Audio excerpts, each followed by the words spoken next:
All right, folks, it's time to take a deep dive into the greatest game that ever graced our consoles, Metal Gear Solid 3 Snake Eater. Now, I'm not throwing around the term greatest lightly. This game is the holy grail of the stealth action genre. It's the goddamn Mona Lisa of gaming, and I'm about to show you why. First off, we got the boss. This woman is more badass than a grizzly bear with a chainsaw. She's Snake's mentor turned enemy, and the depth of their relationship takes center stage throughout the game. It's as if your kindergarten teacher suddenly became a supervillain. Shit's intense, to say the least. Then we have Ocelot. This dude is like a cat with 9 lives and a personal vendetta against Snake. Their rivalry spans across multiple games, but it's in Snake Eater where we first see their complex relationship truly take shape. Ocelot is as cunning as he is skilled with his revolvers, and he's a vital cog in the grand scheme of the Metal Gear universe. And who could forget the boss battles, especially the duel against the End, a seemingly ancient sniper with a camo suit and a knack for napping. That was one hell of a drawn-out fight, but damn, it was worth every minute.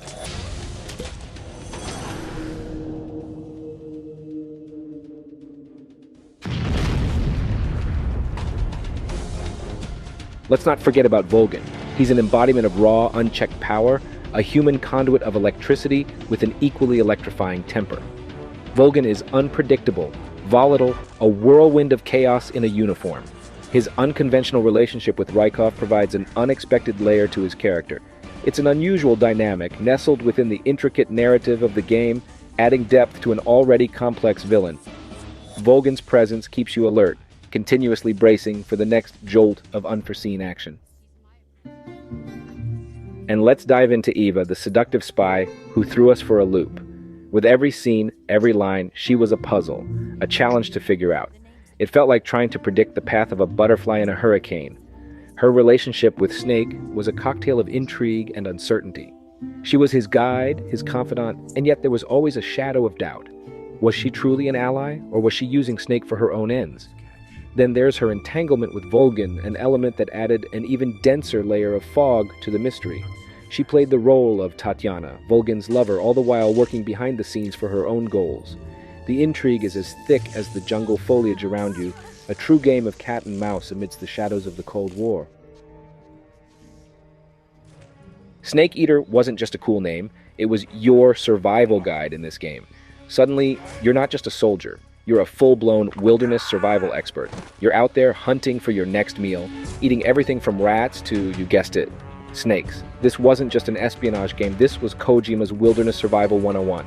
Forget room service, here you're dining on the local wildlife, fresh from the source. Imagine the scene. A new Metal Gear game hits the market.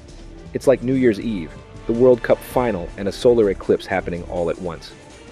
The gaming community became a whirlwind of excitement, dissecting every nanosecond of the trailers like they were trying to crack the goddamn Da Vinci Code. Fan theories popped up like wild mushrooms after a rainstorm, adding an extra layer of intrigue and speculation.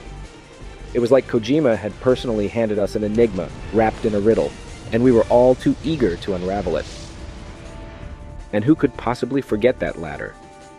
It's like Kojima's personal stairway to heaven, an ascent that transforms into a sublime introspective journey. As you climb, the surrounding chaos of the world seems to fade away, leaving only you, the ladder, and the vast expanse of the sky.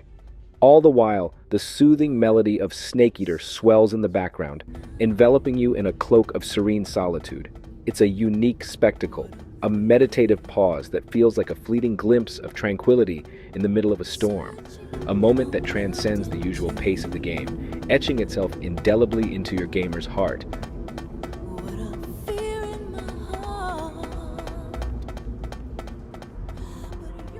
Snake Eater is a storytelling titan. It meticulously spins a web of loyalty, treachery, and the crushing weight of responsibility. Just when you believe you've solved the labyrinth, it turns around and slaps you with a twist so wild, it could give a roller coaster a run for its money. The climax, the grand revelation, the staggering realization of the boss's sacrifice, it hits you like a freight train slamming into a wall at full speed. The moment when all the pieces click into place and the enormity of her actions sinks in, god damn, It's like having the rug pulled out from under you in the best, most gut-wrenching way possible. This game truly is a kaleidoscope of peculiar oddities that make you wonder if Kojima is a masterful visionary with a dash of madness. Here you are, navigating the treacherous jungles of the Soviet Union, facing grave dangers at every turn. But wait, now you're deep in a conversation about Godzilla with Paramedic as if you were sipping beers at a Friday night movie hangout. And let's not forget the revival pill ingeniously concealed in your tooth. Yes, your goddamn tooth. It's like Kojima has catapulted us into a spy thriller and then spun the dial of eccentricity to max. And believe me, that's just scratching the surface of the wildly imaginative Metal Gear Solid 3 universe. It's more than a game, it's a whirlwind adventure through a carnival of surprises, where the conventional laws of reality are playfully turned inside out, and the unbridled creativity of Hideo Kojima holds the reins. Alright, that's the breakdown of Metal Gear Solid 3, a freaking legend of a game. Loved it? Whack that like button, shout out in the comments, and keep hanging with us by hitting subscribe. Till the next one,